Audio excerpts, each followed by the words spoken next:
Aurore Berger, bonjour. Bonjour.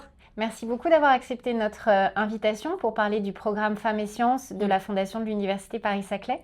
Alors Aurore Berger, on vous reçoit juste après Sylvie Janot, qui est PDG de Dalkia, un des rares visages féminins de l'industrie française. Aujourd'hui, vous êtes ministre, alors je ne vais pas écorcher, ministre déléguée auprès du Premier ministre, chargée de l'égalité entre les femmes et les hommes et de la lutte contre les discriminations. Donc d'une certaine manière, vous êtes un peu la ministre de notre sujet. Je vais commencer par une question peut-être volontairement un peu provocatrice. Malgré tout, ça fait longtemps qu'on fait ce constat qu'il manque des femmes dans les sciences, que les filières scientifiques attirent moins de jeunes femmes. Ce constat, il est partagé, il y a eu des rapports parlementaires, il y a eu des commissions qui ont travaillé sur ce sujet. On va revenir sur le plan filles et maths que vous portez, mais comment ça se fait qu'on mette finalement tant de temps à faire bouger les lignes sur un sujet comme celui-ci ? Parce que je pense qu'on s'attaque à ce qu'il y a de plus difficile, on s'attaque à nos représentations culturelles, les biais et les stéréotypes s'y résistent autant et aux dizaines d'années d'engagement que vous avez cités, c'est déjà parce que malheureusement on n'est pas forcément conscient qu'on les reproduit, mais il faut qu'on arrive déjà à les identifier, à les reconnaître et à les déconstruire. Les inégalités, ça tombe pas du ciel. Les inégalités, elles se construisent dans les jouets qu'on offre à nos enfants, dans les compliments qu'on adresse, dans la manière avec laquelle on dispense des enseignements quand on est enseignant, d'où les enjeux de formation des enseignants, dans les familles, évidemment, et puis aussi massivement aujourd'hui sur la question des réseaux sociaux. Il y a une statistique qui me frappe beaucoup, justement sur les femmes qui pourtant sont aujourd'hui dans des carrières scientifiques. Un tiers d'entre elles disent qu'elles ont été découragées, non pas parce que ce serait difficile, mais découragées par leur propre entourage, leur famille, leurs amis, parfois même leurs enseignants. Donc ça, c'est un tiers de celles qui y sont.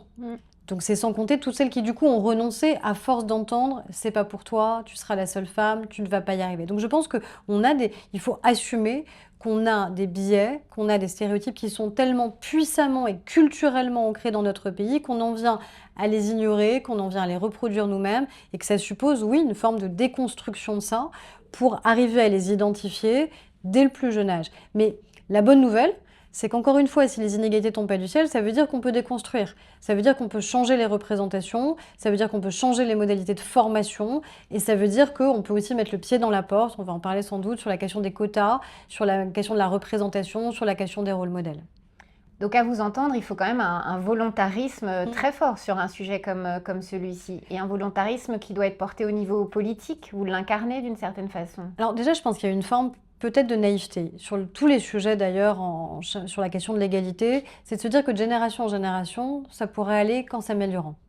Et on s'est dit finalement, est-ce qu'on aura besoin de continuer à remettre le travail sur le métier alors que de toute façon, ça ne peut aller que mieux parce qu'on aura été élevé normalement dans cette idée de la mixité avec de plus en plus de rôles modèles, de représentations qui ont évolué. En fait, on voit que ça reste un combat. Et donc, il faut aussi l'assumer. Il faut aussi assumer que de génération en génération, c'est un combat qu'il faut reprendre, c'est un combat qu'il faut mener, c'est un combat qu'il faut porter et que c'est un combat qui sera sans doute jamais totalement achevé. Ça, je pense que c'est quand même important de l'avoir en tête. Ça peut paraître un peu décourageant, de se dire qu'il va falloir qu'on continue génération après génération, mais il vaut mieux l'avoir en tête pour éviter tout relâchement. Parce que dès qu'on relâche les efforts, on voit immédiatement qu'on recule. Dès qu'on arrête de continuer à progresser sur la question des droits, on voit qu'immédiatement on a un mouvement de recul. Et oui, il faut que ce soit porté au plus haut niveau, il faut que ce soit porté au niveau de l'État évidemment, parce que l'État a en responsabilité notamment la question de la formation des enseignants. Et là, c'est très caractéristique quand on parle des filles et des maths. C'est-à-dire que le décrochage qui est observé, mesuré scientifiquement, c'est pas au lycée, c'est pas au collège, c'est dès le CP. Or, on n'est pas programmé dans nos ADN pour être plus ou moins bon en mathématiques à 6 ou 7 ans. Pourquoi ? Parce qu'en fonction de la manière avec laquelle on va solliciter nos enfants, la manière avec laquelle les questions vont leur être adressées, eh bien on a des filles qui vont plus ou moins réussir, plus ou moins décrocher. Donc là aussi, ça veut dire qu'il faut qu'on soit conscient de ça, de la manière avec laquelle on va les solliciter en tant qu'enseignants, la manière avec laquelle on va les solliciter en tant que parents, de manière justement à garantir que le vivier progresse et qu'il ne s'étiole pas dès le CP pour ensuite évidemment avoir une pyramide qui soit de plus en plus restreinte et de plus en plus refermée. Et puis ensuite, je suis persuadée qu'il y a un enjeu de projection. On se projette dans ce qu'on connaît. Et donc, ça veut dire que connaître la pluralité des métiers, notamment sur les métiers industriels, les métiers techniques, les métiers scientifiques, déjà, c'est bon pour tout le monde, parce qu'on en manque aujourd'hui, on est en pénurie de talents, on est en pénurie de compétences dans notre pays, et singulièrement, on ne peut pas se priver de la moitié des compétences potentielles. Donc ça aussi, c'est des sujets sur lesquels on doit progresser. C'est la question des prépas. On n'a pas été les premiers à le dire d'ailleurs au niveau du gouvernement. La directrice générale de Polytechnique a porté ce combat-là, de dire à un moment, il va falloir assumer de mettre le pied dans les portes et donc de mettre des quotas dans les prépas, parce que plus que dans les grandes écoles, c'est déjà dans les prépas qu'il faut garantir la place des femmes. Et il faut le voir comme un tremplin.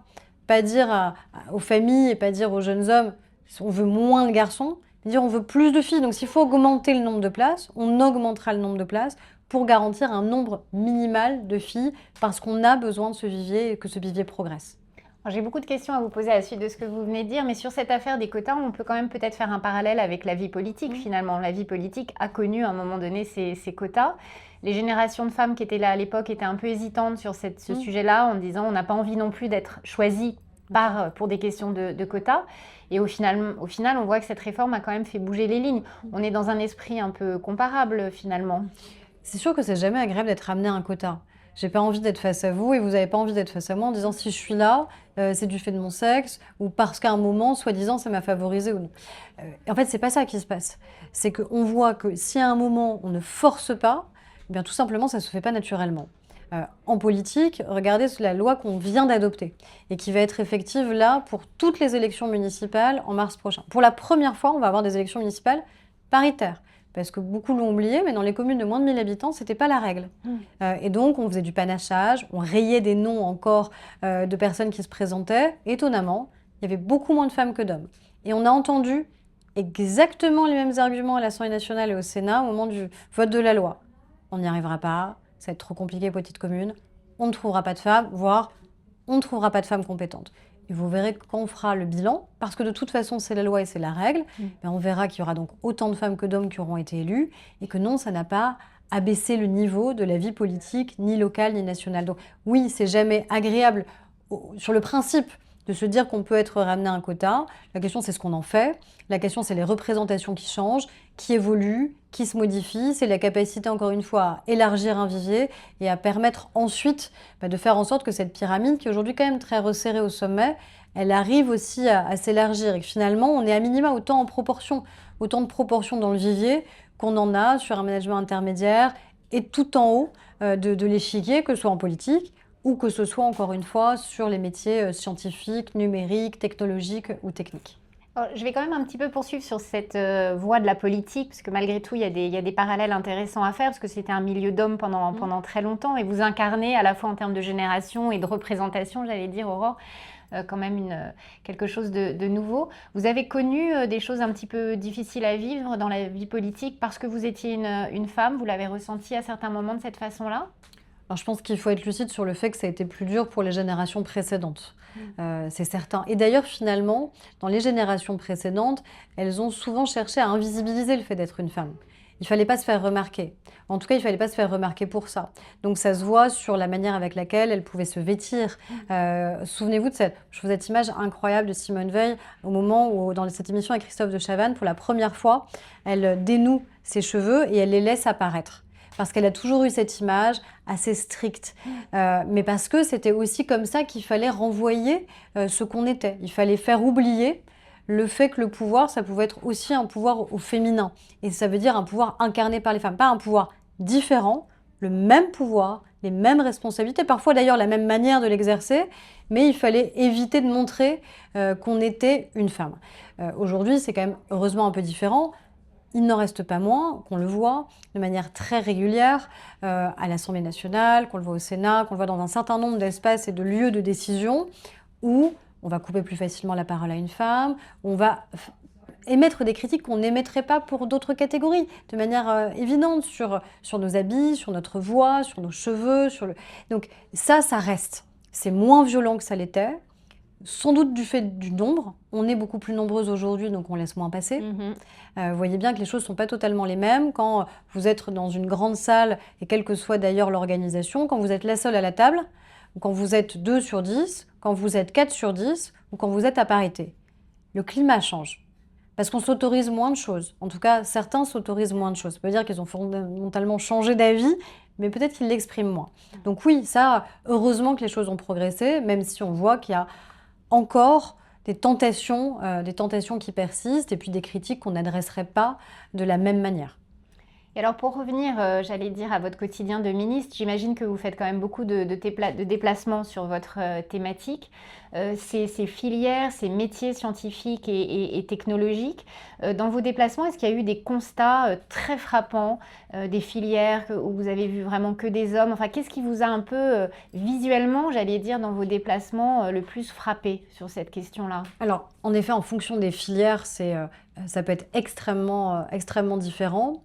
Ce qui est intéressant, c'est de voir, notamment sur des métiers techniques, tous les chantiers de formation qui se mettent en place. On l'oublie, mais on est aussi dans un pays qui va plutôt bien, sur la question de la réindustrialisation, par exemple. Quand je suis allée visiter tous les chantiers sur le canal Seine-Nord, des chantiers dans le Pas-de-Calais notamment, dans les territoires qui étaient très paupérisés, très en déclin d'un point de vue d'emploi, d'un point de vue industriel, eh bien, il y a beaucoup de femmes en reconversion. C'est-à-dire que vous n'avez pas totalement les mêmes catégories entre hommes et femmes. Vous avez souvent, en tout cas moi dans ce que j'ai vu empiriquement, des hommes plus jeunes qui viennent à ces métiers-là, comme si c'était plus naturel, plus évident, et puis des femmes qui viennent dans une seconde vie, en reconversion professionnelle. J'ai vu par exemple une ancienne joueuse professionnelle de foot qui était présente et qui venait se former pour apprendre un nouveau métier, et en plus sur des métiers où il n'y a pas de doute sur la capacité à avoir une insertion professionnelle immédiate, et puis sur des métiers où il y a des vraies carrières, des vraies mobilités, des vraies progressions professionnelles. Donc ça, c'est quand même une différence.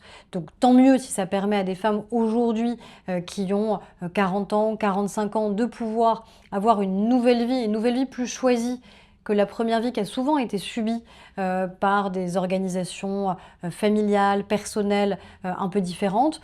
Notre sujet, c'est pour les générations suivantes. C'est comment on garantit qu'encore une fois, on ait un vivier qui ne soit pas forcément à parité, mais qui soit en tout cas mixte. Le sujet, il est là. C'est qu'on ne peut pas accepter qu'il y ait une forme de ségrégation sexuée des métiers, comme si certains métiers étaient naturellement destinés à des femmes et d'autres naturellement destinés à des hommes.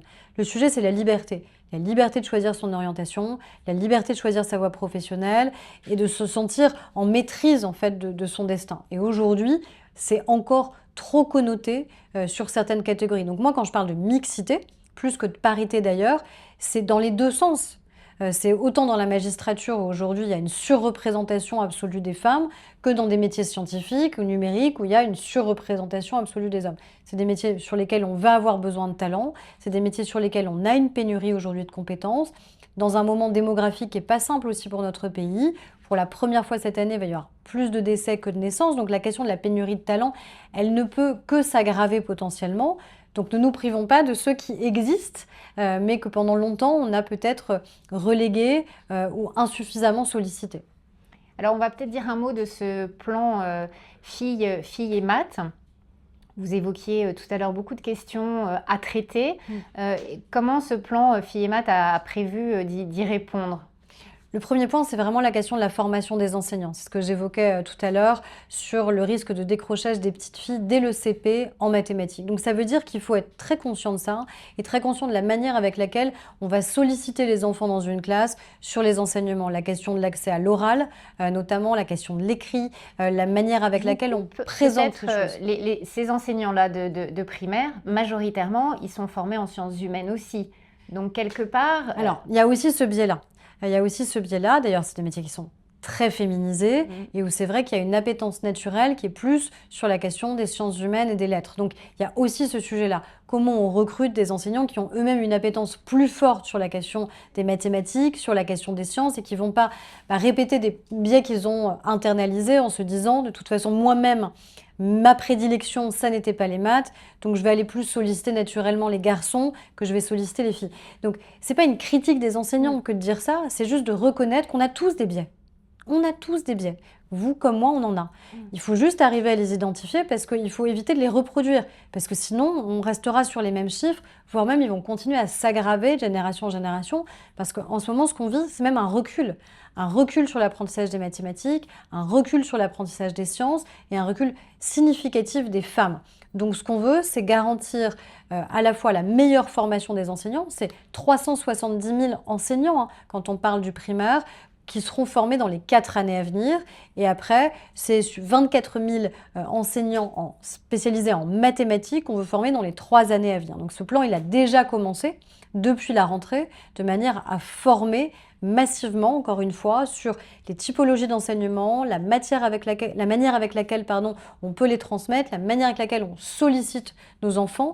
Et ça, on sait que ça produit des effets, parce que les pays qui s'en sont emparés ont réussi à démontrer que c'était possible et qu'on avait des viviers qui étaient plus importants. Et puis ensuite, en fonction... Les pays qui ont réussi, si on les cite, c'est lesquels? Alors les pays scandinaves notamment ont eu des méthodes différentes. Singapour est très en avance aussi sur la question des métiers scientifiques et de l'apprentissage des mathématiques. Donc il y a à la fois comment on apprend, comment on forme, quelles sont les compétences qu'on sollicite et avoir une attention plus spécifique sur la question des filles puisqu'il y a ce risque de décrochage qui a été identifié. Donc ça, c'est sur l'aspect formation. Ensuite, il y a la question des options qui sont prises puisque au lycée, les choses ont évolué avec la réforme. Pas dans le bon sens pour le coup. Alors malheureusement non. C'est-à-dire qu'en fait, on avait plus de jeunes femmes, de jeunes filles qui choisissaient d'être dans des filières scientifiques. Et là, on a laissé le choix. On a laissé le choix de la spécialisation. Et on a vu qu'en laissant le choix de la spécialisation, malheureusement, les biais prenaient le dessus, les stéréotypes prenaient le dessus, et qu'on avait une forme de renonciation à choisir des spécialités, notamment en physique, en chimie et en mathématiques. Donc il faut être très lucide là-dessus, ça a aggravé les choses, pas parce qu'on a voulu qu'elles soient aggravées, mais parce que finalement, laisser le choix ne s'est pas fait dans le bon sens, c'est-à-dire pas fait dans un sens de plus de mixité ou plus de liberté. Donc c'est pour ça qu'on veut nous garantir qu'il y ait au moins 30% de filles qui puissent choisir la spécialisation en mathématiques, parce que sinon c'est toujours le même sujet du vivier. C'est-à-dire que si on ne forme pas les enseignants, on ne va pas solliciter les compétences, on ne va pas transmettre comme on le souhaite. Et puis ensuite, au lycée, on aura moins de choix de spécialités qui seront faits par les filles. Donc on en aura moins en prépa ou dans des écoles directement sur les métiers techniques ou scientifiques. Et donc après, évidemment, cet écart, on va le retrouver de génération en génération dans la pratique des métiers. Donc c'est vraiment l'idée, et primaire, et secondaire, et ensuite le supérieur, avec ce que je vous disais sur la question des quotas dans les prépas. Alors, j'ai 2 questions, j'allais dire assez politiques à vous poser. On est aujourd'hui dans une période où on peut avoir, en tout cas on nous l'a mentionné dans nos entretiens plusieurs fois, une forme de recul aussi. On a un Donald Trump qui est arrivé aux États-Unis. La situation de la femme n'est pas forcément très valorisée dans le discours de Donald Trump aujourd'hui. On sait que la science n'est pas non plus en grande forme Voilà. Est-ce que c'est quand même cette grande puissance américaine, est-ce que c'est quelque chose qui serait de nature à vous inquiéter aussi, l'influence que cette ère Trump peut avoir aujourd'hui? Oui, parce qu'en fait, il n'y a pas un microclimat parce qu'on est la France. Je pense que parfois, il y a un peu cette idée de se dire, comme on est la France, on est préservé, on est protégé. Mais en fait, c'est l'inverse. Comme on est la France, on est sans doute plus attaqué que d'autres, justement, sur nos libertés fondamentales, sur les droits fondamentaux, sur la manière avec laquelle on les transmet. Donc ça veut dire qu'il faut assumer cette part de combat dont je vous parlais. Ça reste un combat. Et ça reste d'autant plus un combat quand on voit qui est supposée être la première démocratie au monde, de facto, changer de registre. Quand vous avez des milliers de pages web qui sont effacées, parce que c'est ça qui se passe, des milliers de pages web qui sont effacées. Quand vous avez des entreprises qui sont contraintes de changer des politiques sociales qu'elles avaient mises en œuvre. Et des politiques sociales, y compris sur l'égalité. Très vite, c'est ça qui est assez fascinant. C'est la rapidité, c'est-à-dire la rapidité avec laquelle l'ère a changé, la réversibilité. Ça a été quand même très frappant. Je suis totalement d'accord. En fait, ce que Trump nous a appris, c'est que la réversibilité des droits, ça existait, et surtout que ça pouvait être d'une brutalité, d'une rapidité absolue. C'est pour ça aussi que quand on a la capacité à avoir des majorités parlementaires qui permettent de consacrer les droits, il faut le faire. Pourquoi moi j'ai à ce point voulu qu'on consacre l'IVG dans la Constitution? Justement parce qu'on avait une majorité. Au moment où j'ai déposé cette proposition de loi, on m'a dit 2 choses. Tu n'y arriveras pas, et de toute façon, ça ne sert à rien. On a démontré qu'on pouvait y arriver, on a démontré qu'on pouvait créer du consensus politique sur ce sujet, mais ça ne sert à rien, tant mieux si ça sert à rien tout de suite. Et tant mieux si d'ailleurs ça sert à rien dans 10 ans ou dans 15 ans. Mais comme je ne peux pas prédire l'avenir, et que je ne sais pas exactement ce qui va se passer, ni dans 2 ans dans notre pays malheureusement, ni dans 10 ans, au moment où on a une majorité, on ne prend pas le risque de la laisser filer. Et c'est ce qui s'est passé aux États-Unis. Ils ont laissé filer et ils ont accepté que des arrêts de la Cour suprême viennent changer de manière fondamentale la question de l'accès aux droits des femmes, qui commence d'abord par la maîtrise de nos corps. Quand on n'a plus la maîtrise de nos corps, on n'a plus la maîtrise de notre destin. Et ça a commencé comme ça. Et aujourd'hui, c'est des remises en question systématiques sur un certain nombre de droits, jusqu'à, même si ça paraît fou, effacer des mots. Le mot égalité, le mot équité sont des mots qui aujourd'hui n'ont plus le droit d'être employés en termes de politique sociale par les entreprises. Ou si elles le font, elles prennent leurs risques et elles prennent des risques massifs en termes de commandes publiques et puis des risques aussi en termes de taxation éventuelle. Donc on voit bien la puissance que ça peut représenter. On le voit bien aussi sur le continent européen, que ce soit sur la Hongrie, que ce soit sur la Pologne où malheureusement les changements n'ont pas eu lieu tels qu'on les espérait, que ce soit sur l'Italie. Donc il faut être vigilant et il faut accepter en fait d'avoir cette part de vigilance constante. Alors, je vais terminer sur cette question parce que je la pose à toutes les femmes que j'ai en face de moi et il n'y a pas de réponses qui vont toujours dans le même sens. Elles sont assez différentes d'une personnalité à l'autre. C'est sur cette question de l'optimisme. Alors, évidemment, vous êtes politique, donc au bon sens du terme, vous devez incarner une forme d'optimisme. Faut y croire, sinon vous ne seriez pas à vous battre tous les jours sur votre sujet. Mais malgré tout, on a quand même évoqué les difficultés sur ce sujet-là, le climat actuel. Alors vous allez me dire, je me dois d'être optimiste, mais répondez-moi quand même. Êtes-vous optimiste sur cette question? Alors de nature, je suis optimiste, en effet, sinon je ne serais pas à cette place-là et je ne serais pas membre du gouvernement. Parce que si vous n'êtes pas optimiste, à un moment vous baissez les bras, vous laissez tomber. Mais je suis lucide. Et je pense qu'on peut être les deux. On peut être à la fois résolument optimiste, qui veut dire qu'on y met énormément d'énergie et d'engagement et de combativité, mais de lucidité. Parce que pour moi, ce qui est le plus inquiétant, c'est la question de la fracture générationnelle. Et on le voit sur des sujets qui sont essentiels, sur les valeurs républicaines, sur la laïcité et aussi sur l'égalité. On voit qu'il y a une polarisation de plus en plus grande. On voit des jeunes femmes qui s'engagent de plus en plus et qui considèrent qu'on n'en a pas fait assez pour l'égalité. Et on a des jeunes hommes qui sont en reflux, qui disent c'est bon, il faut qu'on passe à autre chose. Et ça, cette polarisation, elle est inquiétante parce que ça veut dire que un sujet dont on espérait qu'il puisse être un sujet de réconciliation, d'apaisement, parler d'éradication des violences, parler d'égalité salariale, professionnelle, de partage des tâches, de mixité, ça ne va pas de soi. Et donc ça veut dire qu'il faut être très vigilant sur les mots qu'on emploie, sur les politiques publiques qu'on adresse pour qu'elles soient jamais vues comme une privation pour certains au profit des autres ou contre les autres, mais bien garantir et démontrer que faire avancer les droits des femmes, c'est vraiment faire avancer les droits de chacun.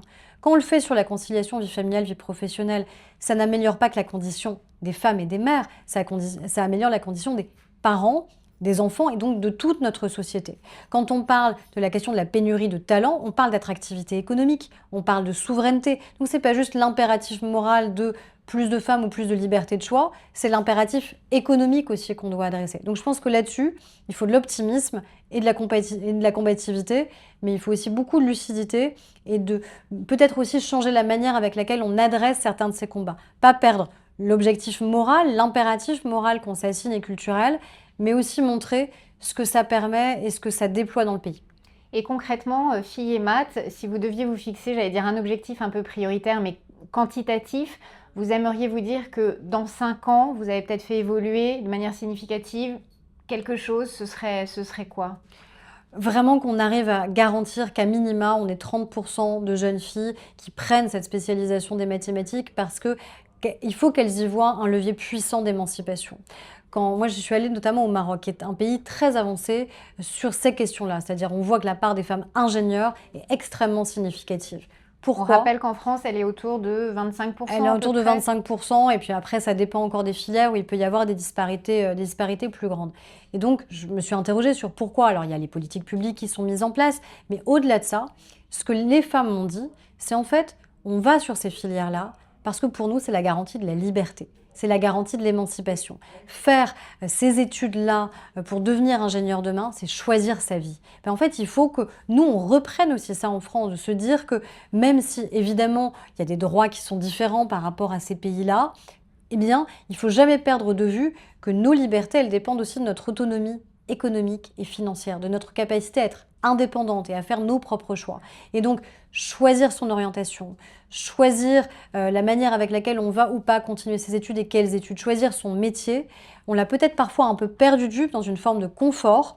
Eh bien, il faut sortir un peu de ce confort-là et se dire que ça doit rester un objectif prioritaire. Et je pense que ce sera un levier très puissant pour garantir qu'on ait de plus en plus de jeunes filles et de jeunes femmes qui s'y engagent. Et donc, cette échelle de temps que je vous donnais à 5 ans, ça vous paraît réaliste ou J'aimerais que ce soit avant, avant évidemment, mais oui, il faut que ce soit réaliste à 5 ans. Un petit chiffre quand même que je cite souvent, l'école doctorale de mathématiques de l'Université Paris-Saclay, c'est plus de 90% de garçons. Voilà, donc nous aussi, avec notre objectif, notre programme de mécénat Femmes et Sciences, en tout cas, on souhaite vraiment que dans quelques années, cette école doctorale de mathématiques ait un autre visage que plus de 90% de garçons. C'est vraiment ma dernière question, je m'y engage. Un mot pour les jeunes filles aujourd'hui qui voudraient s'adresser, qui voudraient suivre un peu ces filières. Parce que j'imagine que vous en rencontrez, des jeunes filles. Oui, j'en rencontre beaucoup. Déjà, bannissez le terme d'autocensure. L'autocensure, c'est remettre la charge sur les jeunes femmes, sur les femmes. Personne ne s'auto-censure. Si à un moment on en vient à ne pas faire les choix qu'on voulait faire, c'est parce qu'à un moment on nous a inculqué l'idée, mis dans la tête l'idée, instillé l'idée que ça n'était pas pour nous. Et c'est sûr qu'à force d'entendre c'est pas pour toi, tu seras la seule, ce sera trop difficile, ben on en vient à le croire. Donc déjà bannir ce sujet de l'autocensure, puis leur dire de prendre leur place, de prendre toute leur place, sans jamais s'excuser, parce que les autres ne s'excusent pas de la prendre. Donc il faut la prendre, il faut l'assumer, et puis une fois qu'on a mis le pied dans la porte, il ne faut pas la refermer. Il faut la laisser grande ouverte pour que d'autres puissent ensuite passer par la même porte. Et ça, je pense que c'est important. Il ne faut pas se barricader en disant « j'ai réussi, je suis la première ». Il faut dire « j'ai réussi, je suis la première », mais ça veut dire qu'il faut qu'il y en ait beaucoup d'autres derrière moi, et donc il faut laisser la porte ouverte. Merci beaucoup, Aurore Merci à Berger. vous.